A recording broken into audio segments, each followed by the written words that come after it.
දැන් ඔය ඔතන කැරකි කැරකි ඉන්න ඔය දැන් ඔය ලෝක සිතියම තියෙන රටවල් එහෙම තියෙන තැන් දන්නවද ඔක්කොම? පෙන්වන්න බෑ. ළඟට යන්න. ළඟට ගිහලා පෙන්වන්න. මට පෙන්වන්න චයිනා තියෙන තැන. රුසියා. කොරියා. ජපාන්.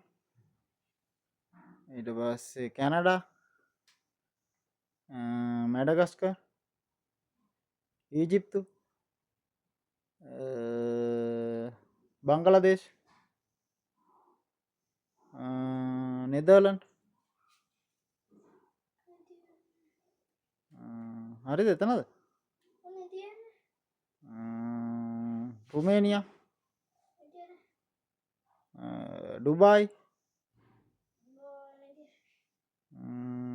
ඊට පස්සේ ඔස්ට්‍රේලියා කිව්වනේ. කිව්වේ නැද්ද? දන්නවා ඔක්කොමනේ. හොඳයිනේ.